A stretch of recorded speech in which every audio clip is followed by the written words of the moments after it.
各位朋友，大家好。在以前元稹的那期视频节目中，我曾经提到过，元稹最终并不是依靠太监而上的位。事实上，他与太监还有仇，他与太监曾经有过一次激烈的冲突，他甚至被太监用鞭子打了脸，而且还有可能留下了疤痕。而打他的这位太监，在以后的几次朝堂的权力更迭中，可以说是翻云覆雨，不可一世，是权倾一时的人物。这个人叫裘世良，也就是现在刚刚上线的那部叫《维军歌》的古装剧的大反派。在剧中，他的名字好像是叫裘子良。咱们先来说说元稹挨打的这件事儿。当时元稹呢是任职于监察御史，他当时出差去河南，是查办当时的河南尹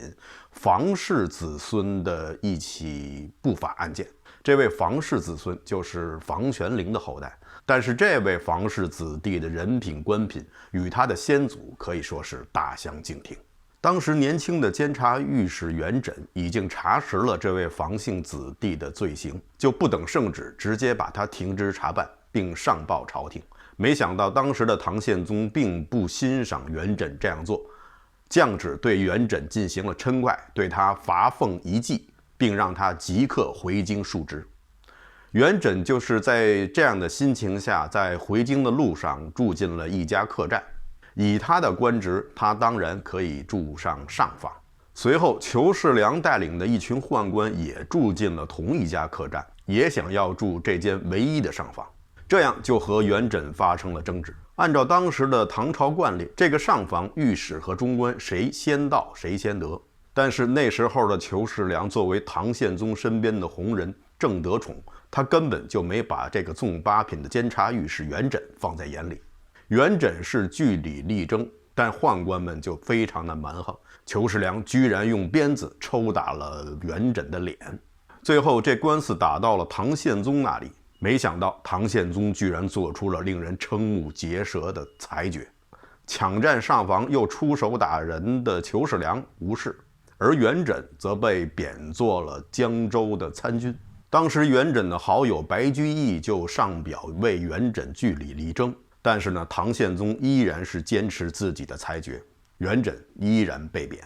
这件事情如果站在白居易、元稹和那些士大夫的角度上，无疑唐宪宗这样的处理是错误的。但如果站在唐宪宗的角度，可能又有不一样的解读。唐宪宗最在乎的是元稹居然没有向他请旨，就对他的官员做出了处理。藩镇的官员都不听皇帝的招呼，这本身就是皇帝身上的一块逆鳞。到最后，像元稹这样的官员都可以不请旨就擅自行事，长此以往，他皇家的尊严权力何在？其二，在唐朝中晚期的这几个皇帝中，我们看到的是皇帝努力想摆脱太监的控制，但实际上并不是这样。在当时的那种情况下，皇帝也离不开太监，所以也可以说太监是皇帝的权力的延伸。皇帝们也想像以往那样依赖朝臣，依赖在外面为他们驻守的节度使们，但是那时候藩镇割据，节度使们都不听招呼，而且随时想着叛乱谋反。而朝中的大臣又是陷于牛李党争，皇帝到底能信谁？最后皇帝只能相信他身边的那些人，而且还把神策军的军权交给他们。如果皇帝真的这么讨厌太监，就干脆把神策军的军权收回来，不就可以了吗？把军权交给朝中的某位大臣，这样不就可以摆脱太监的控制吗？唐德宗就曾经把神策军的军权交给了一位朝官，但等到他危急的时候，呼喊神策军，神策军却并没有出现。那不交给朝臣，能不能交给自己同族的理性的王爷们？如果这样做的话，那这个皇帝一定是嫌自己死得慢。所以说，在中晚唐时期，皇帝与太监的关系就是这样一种复杂的关系，有共存共荣的一面，也有相仇相杀的一面。而那时候裘世良与唐宪宗的关系就是这种共存共荣的关系。裘世良是唐宪宗的一个家奴，唐宪宗可以打他，也可以杀他，但是不允许别人这么做。之所以跟大家讲元稹受辱的这件事情，一方面呢是想让大家了解在唐朝的中晚期宦官与皇帝的这种特殊的关系，二来呢也是想说，对于一件历史事件，不同的人站在不同的角度会有不同的解读，似乎看起来在当时的情况下都有道理。但是如果我们把目光放得长远一点，从历史的角度看，对的依然是对的，错的依然是错的。他最后也是死于自己身边的太监之手，可以说是自食其果。说起这裘世良啊，他绝对可以算作是宦官队伍中的成功人士。他历经6朝，先后服侍过从唐宪宗到唐玄宗之间的6位皇帝。当然了，这个服侍二字呢是要打引号的。被他服侍过的皇帝呢对此表示不大同意，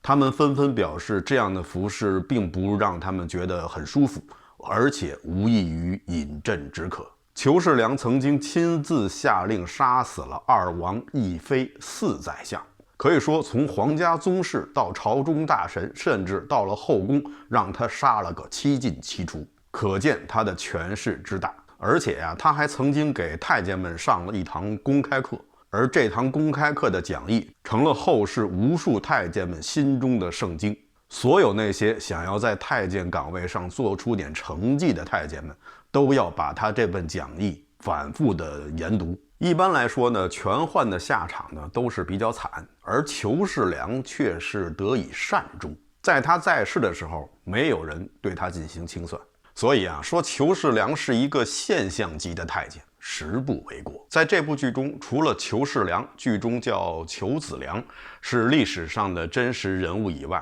还有很多人物在历史上都是真实存在的。虽然据说是因为审查的关系，所以剧中的人物包括朝代都没有采用原著中的历史上真实的人物和朝代名字。比如说，这部剧明明反映的是唐朝中晚期这段时间的历史，但是在剧中朝代的名字改成了大兴。不知道改名的这位主创人员是不是北京的，因为北京有一个大兴县。我记得我在北京的时候，大兴县是以出产西瓜而著名，最有名的西瓜之乡好像是叫庞各庄。所以我想，既然能把唐朝改名为大兴，那么长安就应该改名叫庞各庄。这部剧原来的名字叫《梦断长安》，所以应该改成为《梦断庞各庄》。希望我的这个建议呢，剧组的主创人员能够认真的考虑。与君歌这个名字似乎与以前的长歌行、丽歌行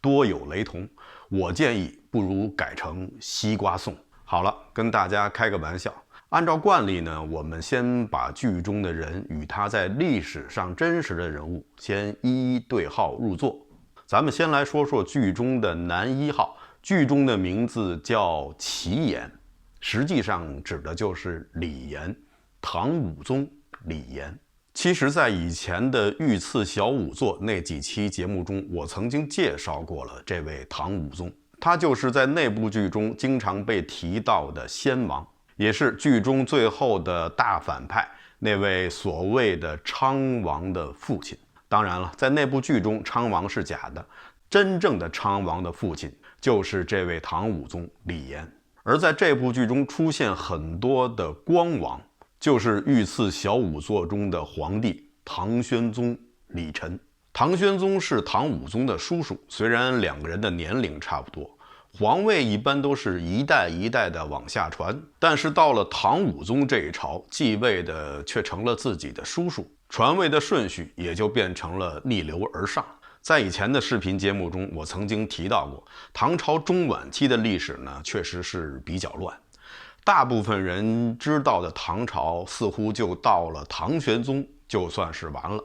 这可能是因为唐玄宗天宝年间以后画风突变，唐朝不再是我们熟悉的那个唐朝，所以呢就被大家选择性的忽略了。其实安史之乱是在公元750年左右，唐朝的灭亡呢是在公元907年，期间还有100多年的历史。所以说要想了解整个唐朝的历史，这100多年是绝对不能忽略不计的。这段时间确实是皇帝比较多，而且呢关系又比较乱。在以前御赐小仵作那几期视频中呢，我曾经给大家捋过一遍，但是我估计啊，很多朋友们也已经不记得了。今天呢，我想先用最短的时间把这段历史再捋一遍，而且呢，我也想和大家分享我是用什么方法记住这些皇帝的顺序的。同时呢，也想把剧中的这些人物和他们的历史原型一一的对照一下。安史之乱以后，唐玄宗李隆基流亡到了四川，而太子李亨在太监李辅国的帮助下，在05宣布登基，遥奉李隆基为太上皇，这就是唐肃宗。唐肃宗壮志未酬，并没有彻底的平息安史之乱，而且在唐玄宗去世后的没几天，他也去世了。皇位传给了他的儿子太子李叔，也就是后来的唐代宗。唐代宗彻底平定了安史之乱，而且呢，他还有一位皇后，就是我们大家知道的沈珍珠。他和沈珍珠生有一子，名字叫李氏，后来被奉为了太子。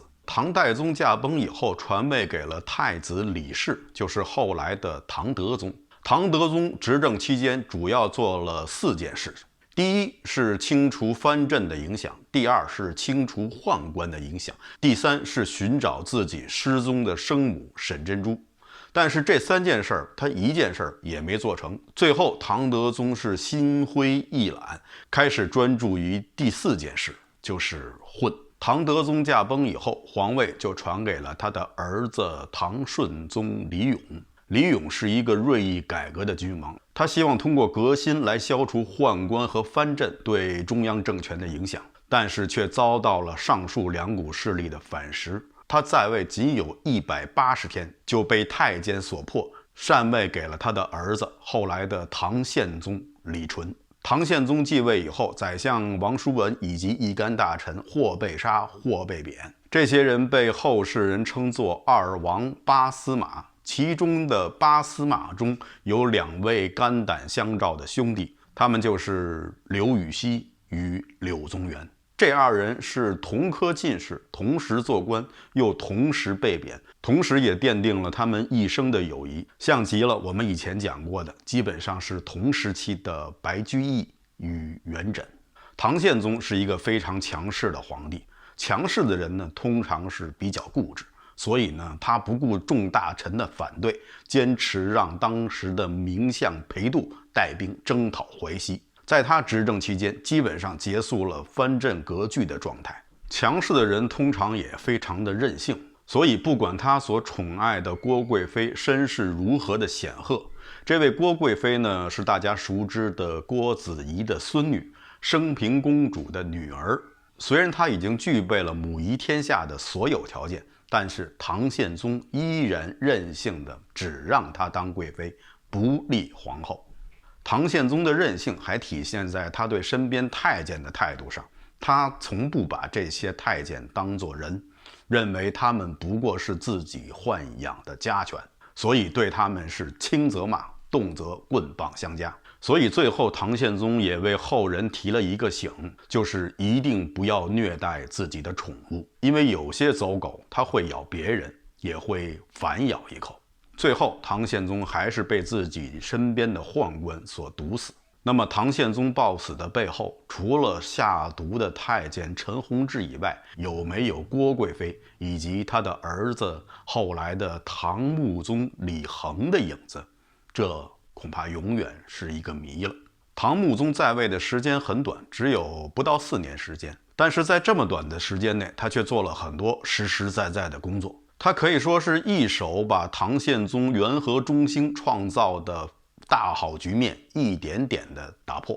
等他离世的时候，藩镇割据又开始了，朋党之争、宦官专权又回来了。唐穆宗留下的这个烂摊子，最后交给了他的儿子唐敬宗李湛。李湛呢，平生2大嗜好，一个是在夜间打夜壶，再一个就是继承了他爷爷的秉性，喜欢殴打身边的太监。所以后来他身边的太监刘克明趁他更衣的时候就把他给杀了，想拥戴另外一个皇子继承皇位。但是当时的宰相裴度联合宦官王守成率领的神策军杀死了刘克明，拥立了唐敬宗的兄弟登基，就是后来的唐文宗。唐文宗是一个非常希望能够有所作为的皇帝。历史上对唐文宗的评价是有明君之治，无明君之才。他非常希望能够结束宦官专权的局面，所以呢，他就联合了当时他所亲近的大臣郑注，以及郑注推荐的大臣李训，联合这2个人一起来对付当时专权的宦官王守成。说起来，郑注还是王守成向唐文宗推荐的，因为郑注这个人呢，他是一个江湖游医，但是口才颇好。他与王守成很早就认识，也可以说是相见恨晚。后来因为唐文宗明显也患有李氏皇族的遗传病风疾，所以呢，王守成就推荐了郑注为唐文宗诊治。郑注不知道用了什么样的邪门医术，居然使得唐文宗的症状明显改善，由此也赢得了唐文宗的信任。郑注后来又向唐文宗推荐了李训，郑李2人慢慢的开始把持朝政，而这时候对他们构成威胁的就是曾经推荐他们的王守成。所以唐文宗与郑李2人就开始是用分化瓦解的手段，大力提拔了另外一名宦官担任神策军的左军中尉，就是神策军左军的最高指挥官。这个人就是裘世良。裘世良慢慢上位以后，王守成被架空，最后是被另外一派的太监所毒杀。王守成死了以后，裘世良是逐渐做大。这时候唐文宗和郑李2人又想除掉裘世良，这也就是著名的甘露之变的历史背景。关于甘露之变呢，在我以前的视频节目中有过非常具体的介绍，所以呢，在这里呢就不赘述了。甘露之变没有杀死裘世良，反而让裘世良挟持了唐文宗，而且以皇帝的名义发号施令，神策军开始了在京城对所有朝廷官员的大屠杀，郑注、李训都被杀死。在这部剧中，虽然没有出现郑注，但是出现了郑注的女儿，剧中的名字叫武儿，郑武儿。她就是在剧中被抓捕以后严刑拷打，后来好像又是被赐死的那个可怜的女子。历史上对郑注的评价呢，应该说非常的明确，郑注不过就是一个小人。包括李训，在他当权期间是大肆的收取贿赂，他与裘世良作对也并不是为了什么江山社稷、黎民百姓，而不过就是为了自己的权利。还有后来被杀的宰相王牙，在剧中也没有出现，不过他的2个孙女却成了剧中的1号和2号女主角。一个是紫衣局的福建人叫程若愚，还有一位就是裘世良的义女叫梅基柱。从这部剧里看，王牙似乎是一个忠臣，是为了保卫李家皇室而遭到太监灭门的这么一位忠良之士。但在历史上，王牙还真的不是。王牙并没有参与甘露之变，也没有想着怎么为唐文宗分忧，他一直想的就是怎么为自家发财。所以他被捕的时候是万民称庆。历史上有很多人觉得王牙死得很冤，但是写《资治通鉴》的司马光对此却有不同的看法，认为王牙作为当时的宰相，不图为君主分忧、清除逆党，而只是蝇营狗苟经营着自己的家业。这样的宰相，这样的高官在其位不毛其政，死的一点儿也不冤。我是非常认同司马光对王牙的评价。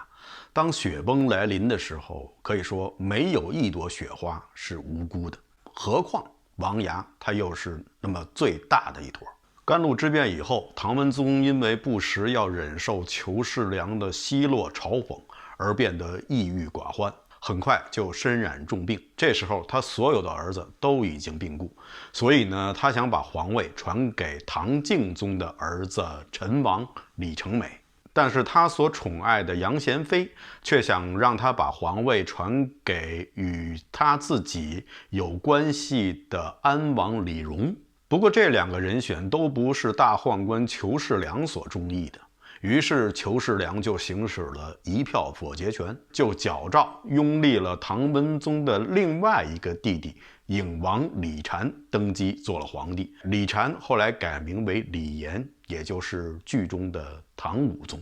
李炎登基以后，听从了裘世良的建议，马上杀死了皇位的另外2位候选人陈王李成美以及安王李荣，同时又赐死了杨贤妃。加上在之前裘世良杀的王雅等4位宰相，这就是历史上所说的裘世良杀了2王1妃4宰相。唐武王登基以后，他的叔叔光王李忱，就是我说过的他的那位常年装傻充愣的光叔，因为害怕唐武宗加害，所以就隐匿在了山林之中，又有人说是隐匿在了寺庙之中。所以剧中看到的武宗和光王联手协作对付裘世良的场景，在历史上是不会出现的。事实上，在历史上，唐武宗一直提防着他的这位光叔，所有人都认为他的光叔是真傻，只有唐武宗认为他是装傻。最后还是人算不如天算，唐武宗服食丹药中毒身亡。而最后登上皇位的，恰恰是他那位装傻的光叔唐宣宗李忱。所以大家看到目前为止，唐敬宗、唐文宗、唐武宗这3个人呢是亲兄弟，他们的父亲就是唐穆宗，而唐宣宗是唐穆宗的弟弟。唐穆宗的母亲就是我们刚才提到的那位郭贵妃，这时候她已经做了3朝的太皇太后。一直到了唐宣宗李忱登基以后，郭太皇太后的风光就再也不见了。而剧中提到的太皇太后，指的就是郭太皇太后。唐宣宗执政10几年以后，皇位就传给了他的儿子唐懿宗，唐懿宗以后又传给了唐僖宗，唐僖宗以后是唐昭宗。这时候时间已经到了公元904年，唐昭宗最后被朱温所杀，皇位就传给了唐昭宗的儿子，也就是大唐王朝的最后一个皇帝唐哀帝。到了公元907年，朱温灭唐，大唐王朝终于走到了终点。那么在唐玄宗以后，这么多的皇帝应该怎么记呢？我自己呢倒是总结了一个小窍门，跟大家分享一下。唐玄宗以后就是唐肃宗、唐代宗，这个呢大家应该很容易记住。唐代宗之后是德宗、顺宗，有德行自然是万事顺利，所以就可以这样记德顺。万事顺利自然令人羡慕，就是后面的唐宪宗与唐穆宗。被羡慕的还有一个原因呢，就是因为尊文敬武，所以后面就是敬文武3个皇帝。被人羡慕肯定是件好事，所以呢就宣布了一个喜诏，这也就是宣仪、喜、昭4个皇帝，再加上最后一个皇帝唐哀帝。总结一下，就是德、顺、宪、穆、敬、文、武、宣、仪、喜、昭，最后唐哀帝。这就是唐朝中晚期的这几位皇帝的顺序。当然了，这些只是我个人的总结，各位朋友如果有更好的办法，也欢迎在留言区写下来，和大家一起分享。关于唐武宗，如果大家感兴趣的话，以后咱们再继续说。我想再说一下这位裘世良。裘世良有妻子，宦官有妻子一点也不奇怪。大家熟知的千古第一贤宦高力士也有妻子，而且高力士的夫人吕氏是当时公认的美女，可以说是国色天香。在历史上呢，也被奉为一个完美的女人。吕氏嫁给高力士以后，他们一家人的官职都得到了大幅度的升迁。裘世良的夫人姓胡，也是出身于官宦之家。裘世良还有5个儿子，在网上说这5个儿子都是胡氏夫人所生，这明显是不太靠谱。裘世良是一个太监，而且是一个真太监，他是心有余而力不足，不可能有自己的亲生骨肉。这5个儿子都是他的义子。裘世良除了让其中的一个孩子继承他们裘氏的香火以外，其他的4个儿子都做了太监，或者很有可能这4个人以前就是太监。裘世良明显是一个事业心非常强的同志，他只让一个儿子来继承裘家的香火，而让4个儿子来承继他的宦官事业，可谓是公而忘私。裘世良是真太监，那么在历史上有没有假太监呢？在正史记录中啊，还真有一位，他叫栾巴，是东汉时期汉顺帝宫里的一名太监。栾巴自幼家境贫寒，所以他就自愿阉割以后入宫做了太监。不过有可能为他做阉割的这个人呢，没有学会华山派岳不群那个称霸武林的自宫刀法，所以呢，这个手术做的并不是很干净彻底。栾巴这个人进宫以后呢，是认真的读书。他最喜欢的书籍除了经史子集以外呢，可能会有一些生物学方面的专著，比如说探讨如何蜥蜴断尾再生的。栾巴在研习了这些书籍以后，慢慢的发现自己也有了这样的能力。他被切除那部分慢慢的又长了出来。他毕竟现在也算是一个读过书的人，所以呢，他就面见汉顺帝，对汉顺帝说你看现在我的这种情况已经发生了变化，如果我要是一时冲动把你的后宫绿了，这样也不太合适，所以呢，恳请陛下准许我出宫。汉顺帝一听，觉得他非常的诚实，还给他了一个官儿做。和栾巴有关的还有一个典故，叫栾巴酗酒。是说呀，汉顺帝有一天呢，和群臣一起喝酒，栾巴也在其中。别人喝酒都咽进了肚子里，栾巴喝进一口酒以后，却喷向了天空。汉顺帝就问他：“你在干嘛呢？如此无礼。”栾巴呢就赶紧说：“陛下，我这个不是在胡闹，我这是在灭火。我已经看到了我的故乡成都正在着火，所以呢，我是用陛下的这口酒来为家乡灭火。用酒来灭火，我估计当时汉朝的酒精浓度可能非常低，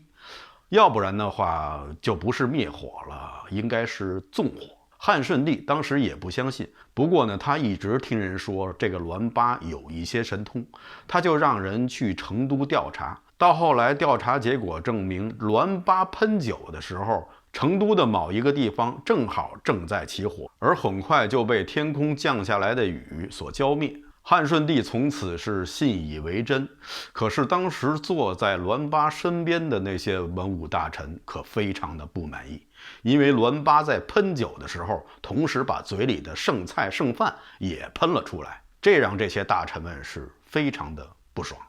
这句话是后世的某个人硬塞进去的，大家别当回事儿。唐玄宗继位以后，裘世良的日子变得越来越难过。于是他就干脆向唐玄宗提出隐退，唐玄宗也是顺水推舟，准许他荣归故里。所以裘世亮在做了种种恶行以后，依然能够安然地回家养老。